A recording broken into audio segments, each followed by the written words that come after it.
back with another video, Hard Rockers. Today, we continue the Ratt album reviews with Out of the Cellar.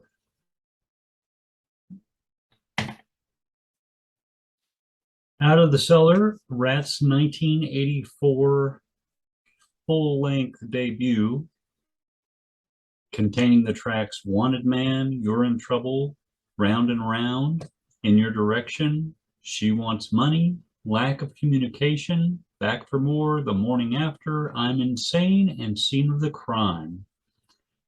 The album peaked at number 7 in the US Billboard 200, number 12 on the Canadian Top Albums chart. The album was certified triple platinum in the United States, gold in Canada, which is a totally different thing, 50,000 copies. The album was engineered, produced, and mixed by BEAU Hill. Here is the album. Tawny Katane, of course, appears on the cover. Robin Crosby's one-time girlfriend, whose legs appeared on the Ratt EP as well before this. The back cover here. I really like the imagery the band went for here. I think it's just these little sort of postage stamp photos. They just worked really well. They gave you an idea, but they didn't give it all away. And so anyway, like I said, the album was engineered, produced, and mixed by BEAU Hill.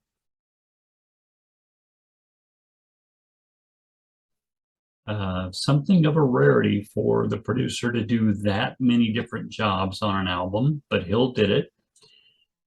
How did Hill come to produce this? This was basically his first production job as a full-fledged producer.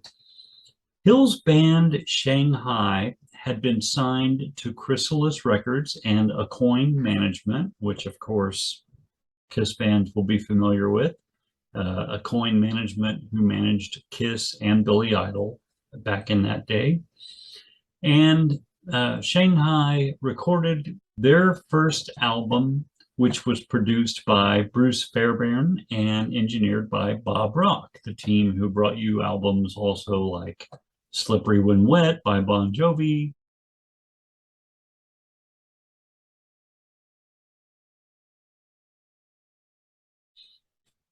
BEAU Hill moved to New York City in 1980 and went on to develop and record Houston-based singer-songwriter Sandy Stewart. Stewart's demos found their way to Stevie Nicks immediately after her first platinum solo effort and resulted in Stewart getting signed to Modern/Atlantic Records, which was Stevie Nicks' label, with Hill as the producer. Stewart and Hill went on to co-write 3 songs with Stevie Nicks for her next solo venture, The Wild Heart.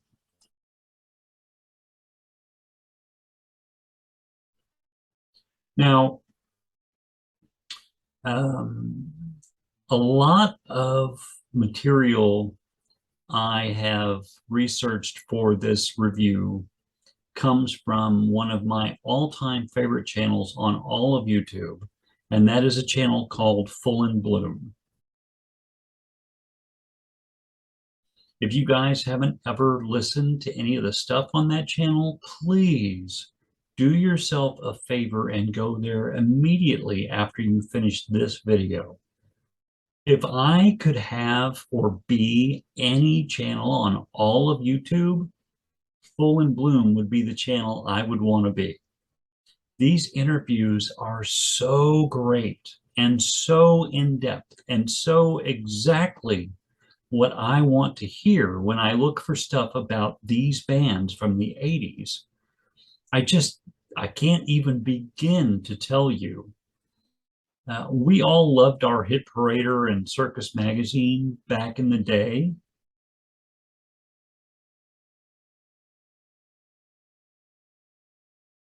And in 2022, Full and Bloom is by far the closest thing you're going to find to those kind of magazines. So go and check that out. I will be posting links in the description of this video so that you can have quick access to Full and Bloom. I recommend subscribing to that channel right away. You won't regret it. There is such a huge back catalog of stuff that's so great. Anyway, I'm going to play some excerpts from a Beau Hill interview that Full and Bloom has on YouTube.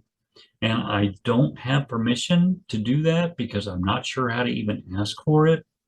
But there's no way I can do a Ratt review without including this information. So I can only hope that giving full credit to the Full and Bloom channel will be sufficient. All credit to Full and Bloom for this content. Thank you. That said, according to producer Beau Hill, he was contacted in 1983 by Atlantic Records president Doug Morris and asked to go with him to Los Angeles to check out this band and see what he thought. What was your introduction to Ratt? I was living in New York in a rat-infested hovel, and I had just come back from LA doing some work with Sandy Stewart, and I met Doug Morris on that particular date, the president of Atlantic Records. He and I hit it off really well, and so I was home in New York, and then about 3 weeks after I got back, the phone rang, and it was Doug's secretary, and she said, can you speak to Doug for a moment? And I said, absolutely. So I was like, hi, Doug, how are you? And he said, listen, will you go to LA with me, and I want you to look at this band, because I think you'd be a great producer, and if you'll produce them, I'm going to sign them. And I was just like dumbfounded at that point. And I went, yes, sir, absolutely. I'm there. And so we got on the plane, and funnily enough, I thought that Doug was going to put me back in coach, and he would fly first class. But he bought us 2 coach tickets, so he sat in coach with me the whole time, which I thought was pretty fun. And so we went to see them at the Beverly Theater, and I said, absolutely, I'd love the opportunity, and that was it. What was your first impression? I liked them, but my main first impression was there were 2,000 kids in that theater that were absolutely losing their minds, and so that was about all the reinforcement that I needed. I just went, okay, there's definitely a market for this, and these kids are definitely responding to this band, so I jumped at the chance. Now, the band wanted Tom Allom to produce. To that point, Tom Allom had engineered Black Sabbath's Black Sabbath, Paranoid, and Master of Reality albums, and had also produced albums like Judas Priest's Unleashed in the East, British Steel, Point of Entry, Screaming for Vengeance, and Def Leppard's On Through the Night, Kix's 1981 debut, and Crocus's 1983 album, Headhunter. But Morris, the Atlantic president, told the band when they had asked for Allom instead, look, Beau Hill is doing your record or you're not getting signed to Atlantic. To which the band said, okay. But with Atlantic support, Hill engineered, produced, and mixed Out of the Cellar. Out of the Cellar's basic tracks were recorded at Sound City Studios in California.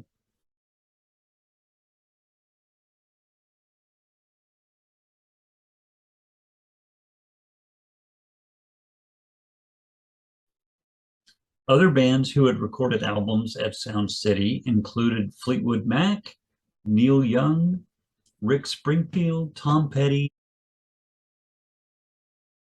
Nirvana, Red Hot Chili Peppers, and Rage Against the Machine. I can remember my friends and I all thinking back in the day that Stephen Pearcy's vocal had some sort of massive effects chain on it. to give them all that scratchiness and distortion? Well, I'm not exactly sure what effects we thought were doing that, but as it turns out, that's just Stephen's voice, along with the more typical effects of the day, delays and doubling, etc. No different than Steven Tyler or Vince Neil or Rob Halford or anybody else. Producer Beau Hill has said that what they did to get the best performance from Steven in the studio was have Steven sing the repeating outro choruses of whatever song they were working on first, and then go back and have him sing the verses after his voice was sufficiently scratchy and warm. The background vocals on Out of the Cellar are primarily Hill and bassist Juan Crucier, doing each of the three-part harmonies together, one harmony part at a time. They basically just doubled each other's voices, making it sound like a different voice, Hill says. And then did each of the three parts and put those together, and that's how you get that background vocal sound. When it came to the guitars, Beau Hill says that Robin Crosby and Warren DeMartini were extremely particular about how their guitars were recorded and represented in the final mix, apparently almost to the point of agitation. Did Robin lay down the rhythm, or was it all done by Warren? Both. And there was, a little bit of tension in that arena as well, because, everybody wanted to make sure that their part was distinguishable as them. So in other words, Robin didn't want to be confused with Warren, and Warren didn't want to be confused with Robin. Don't ask me why. But that I remember that was an important component to working with those guys, was making sure that, even though they're all playing the same chords and everybody's playing pretty much the same part, and I would just shake my head and I would go, who cares if Robin's on the right or you're on the right? But they cared, so I tried my best to be tidy with that, and make sure that Warren's rhythm guitar part showed up on the right and Robin showed up on the left, or whatever the rules of the road were on that particular day. Now, was that just kind of have to do with the mixing only, or did you actually maybe mic stuff differently or use different amps or stuff like that on each of them?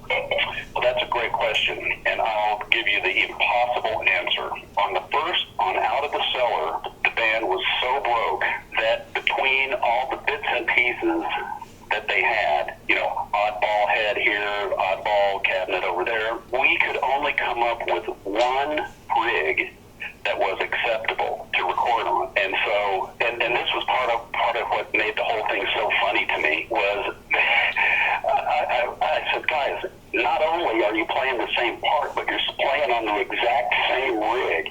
So what's up with that? As for the solos, Hill had this to say. For the solos, Warren had an old Fender Princeton, I think it was, or no, it was a Fender Champ amp. I think it was just like one of those little cabinets with one little speaker in it, and he used that on his solos because we would soup it up and get it really.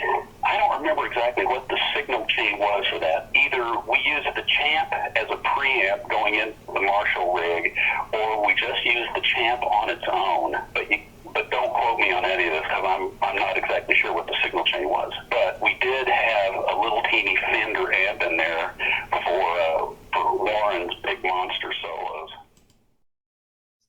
And on Bobby Blotzer and how the band got along in the studio. How was Bobby in the studio? I'm sure he was well prepared, but how was he to work with? Very difficult.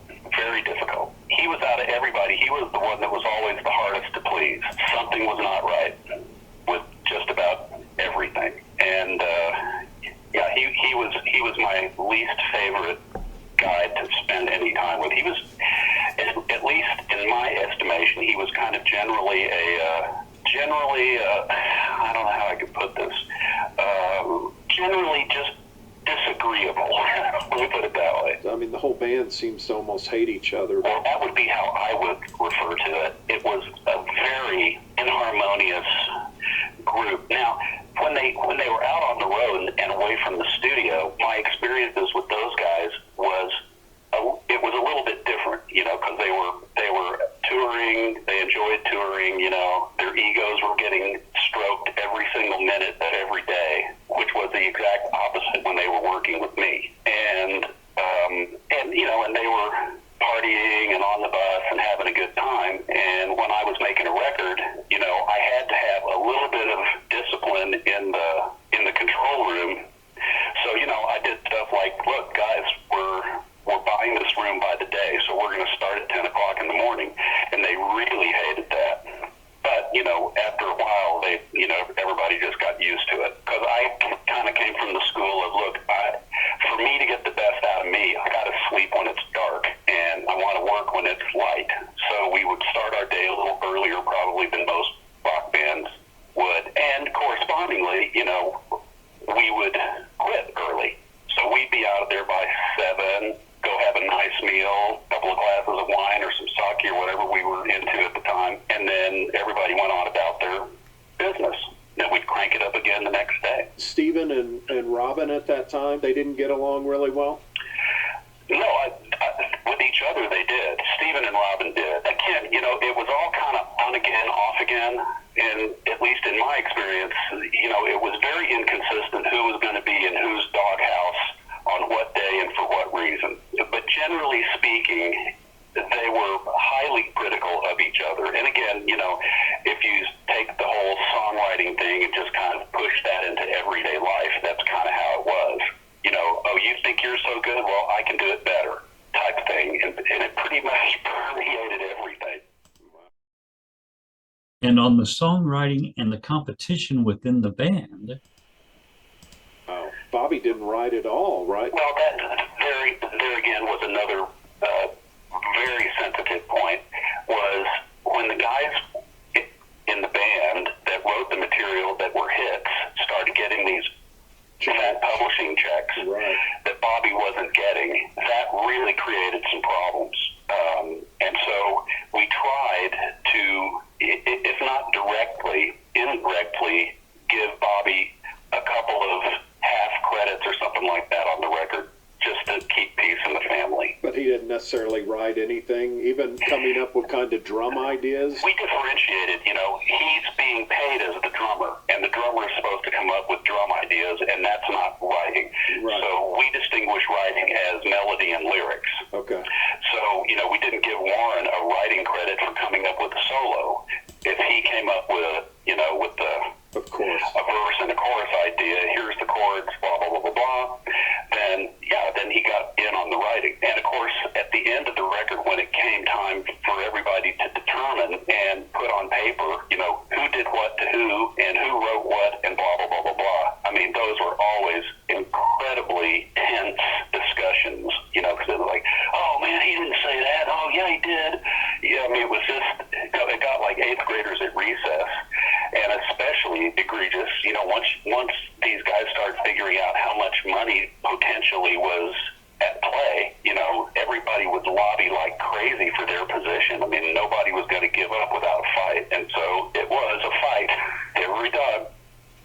Okay, so how about the tracks themselves? Track 1, Wanted Man.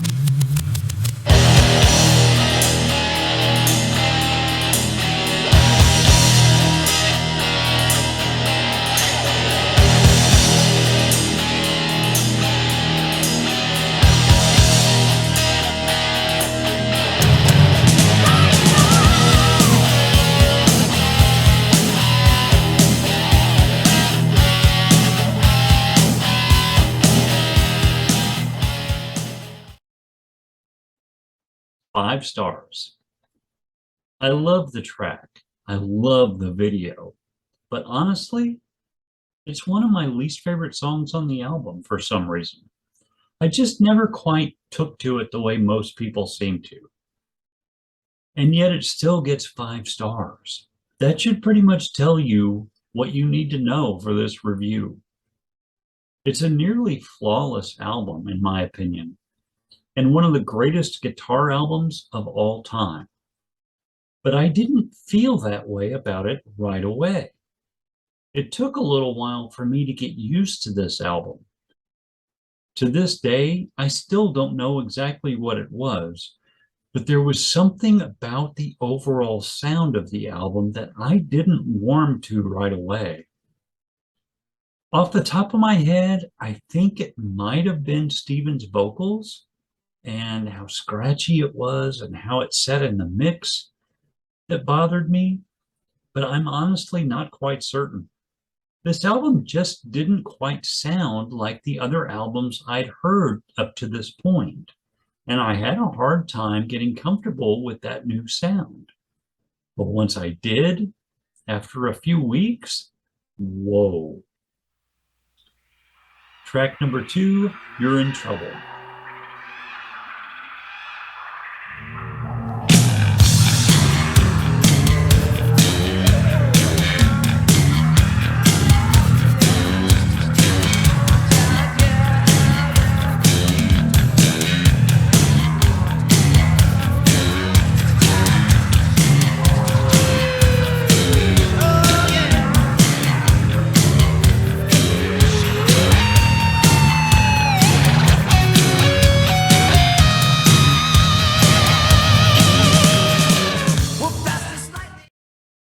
Another 5 stars. Another 5-star song, but another least favorite on the album for whatever reason. But I love the intro. I love the vocal. I love the guitars. I love the rhythm section. I love everything. What's not to love? Man, that riff. I was a guitar player, so this album is just wow. Track 3, Round and Round.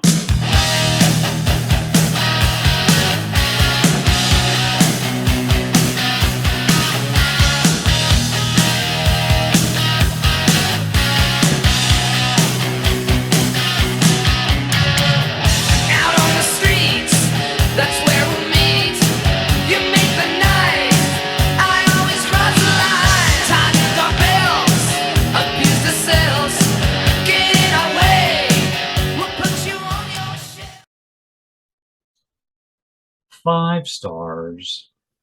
I didn't have MTV back in the early 80s, so I had to wait to hear this song on the radio.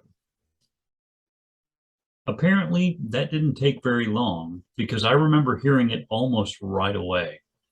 This was so huge in 1984. I can remember sitting in my freshman and sophomore high school classes and hearing this song blare out the open windows of the cars that would cruise around our school back in '84.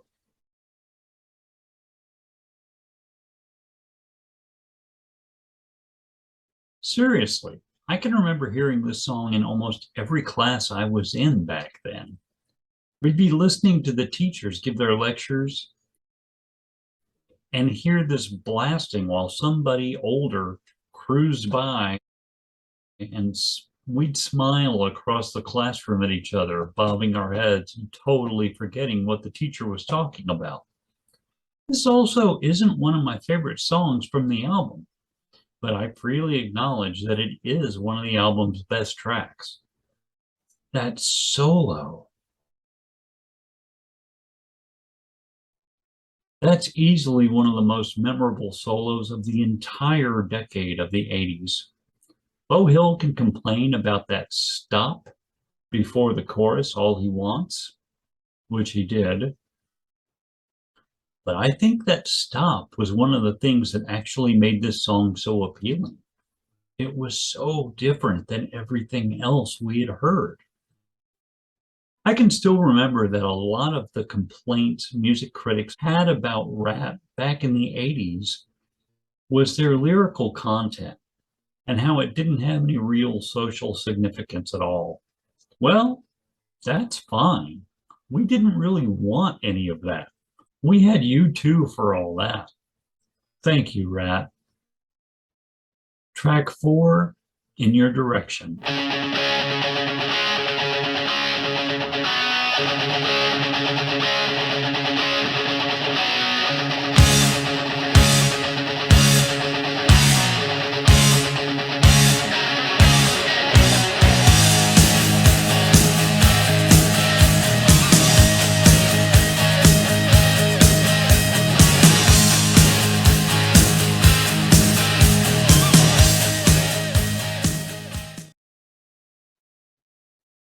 Four stars.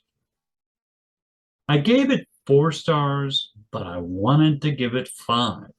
I know from all the years I've listened to this album that it's not quite the equal of some of the other tracks. Meanwhile, I still love it. Those guitars are just fantastic and fun. I like the pacing. I like the way it lets us catch our breath for a moment. I love, love, love the mixing on this album. I love the way one of the guitars drops out at the beginning of each of the verses on this song. And then the solo section, wow.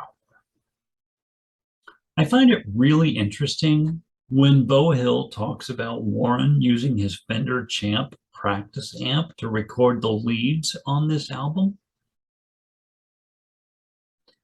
My guitar teacher had a Fender Champ when I started taking lessons from him in 1984. And I can tell you, that amp had the most incredible sound for a little one-speaker guitar amp. I completely believe that Warren used that amp for these solos on Out of the Cellar. Track 5, She Wants Money.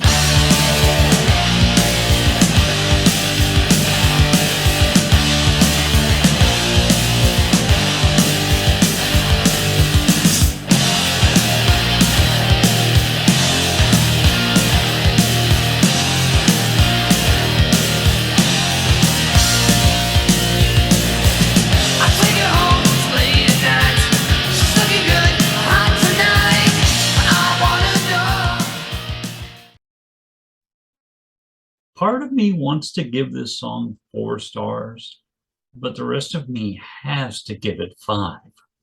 Just that energy, that tempo, those riffs, that lyrical fun, I love it. I've always loved it. It's not back for more, but it's still awesome. Robin plays the solo. Ratt needed more of that split, not less. Lack of communication.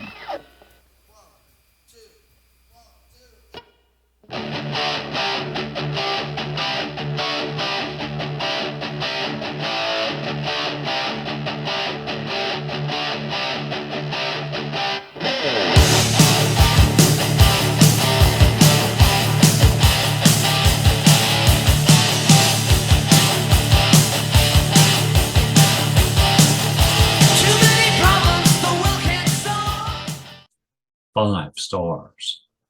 What a riff. I like that little intro with the band talking, getting ready to play. I always thought those were fun. It's fun to hear stuff like that. This is one of my favorite tracks on the album. Always has been. I remember my friends and I making fun of the lyrics back then.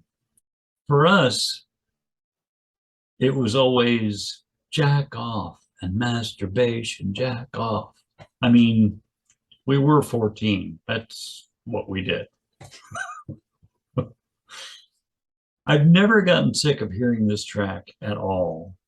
And I've been listening to it since '84. So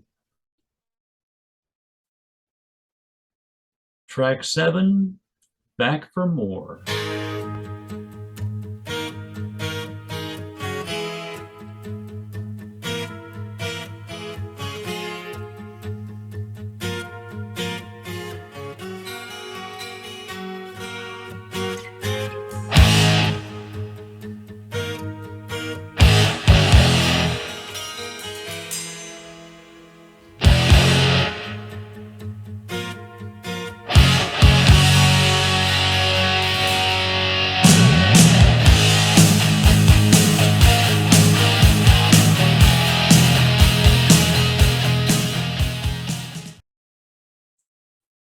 Favorite track on the album, favorite Ratt song ever to this day.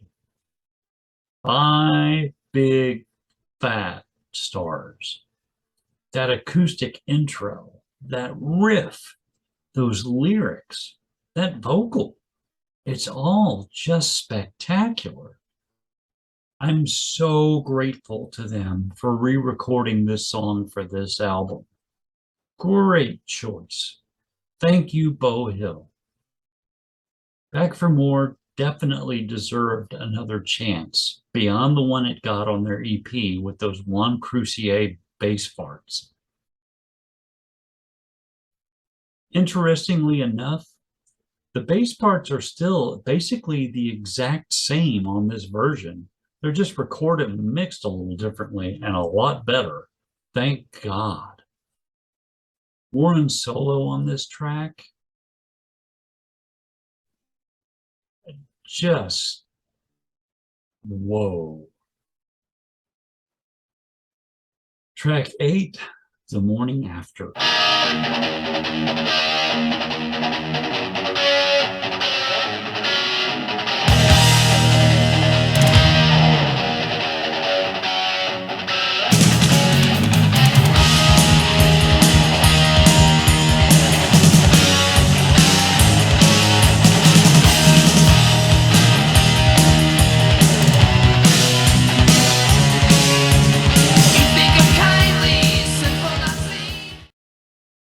5 stars.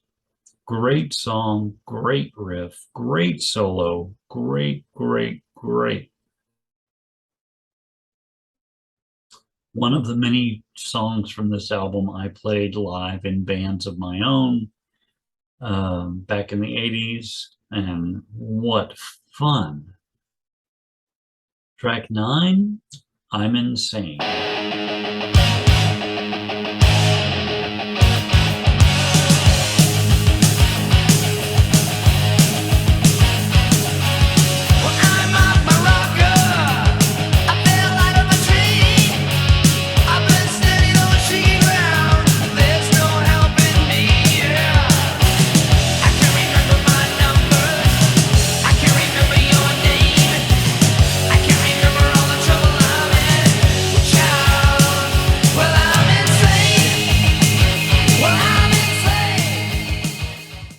This is a Robin tune, Robin solo.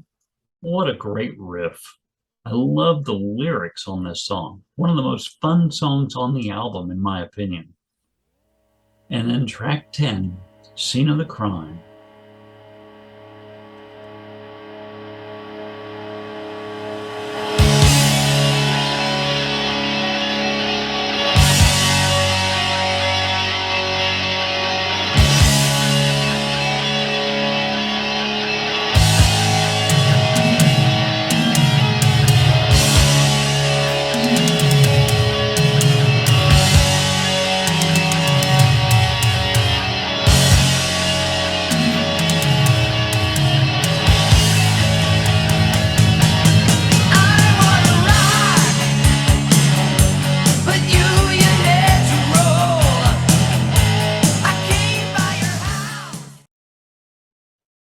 Another 5 stars. This was my first favorite song on the album, I think. I really love everything about Scene of the Crime. I meant it earlier when I called this one of the great guitar albums of all time. I truly feel that way. So many killer riffs, so many killer solos. I'm not sure what else to say. I just think it's perfect. And so that means this album has 10 tracks, and 9 of those are 5-star tracks. With In Your Direction being this close to a 5-star track, but getting 4 instead. Still, I'm going to go ahead and call this a perfect album, because that's exactly how I think of it and how I feel whenever I listen to it, even 38 years later. So the album gets 4.9 total stars as a rating, And to this day, I still cannot get enough of Out of the Cellar. I hope I never do. I honestly don't see how I ever could. This is the band's absolute peak, as I think most of you will probably agree. When I think back on Ratt now, I wish they could have been a more cohesive unit. I wish they could have focused more on a singular goal without all the paranoia and competition and pettiness within the band. I have to say, I think they did a really good job of hiding that aspect of the band back in the day, though. I really don't think any of us ever knew that was what was going on behind the scenes at all. It's a real shame. Maybe the biggest single waste of any band's talent and potential from the entire pop metal era that I can think of, with the only really close competitor probably being Dokken. But of all those bands, Ratt had the most obvious and clear shot at the number 2 slot, right behind Motley Crue. And they just sort of completely pissed it away by not being more focused on what actually mattered instead of their own selfish little needs at the time. But for this one brief shining moment, Out of the Cellar was almost flawless, and Ratt was almost king. All right.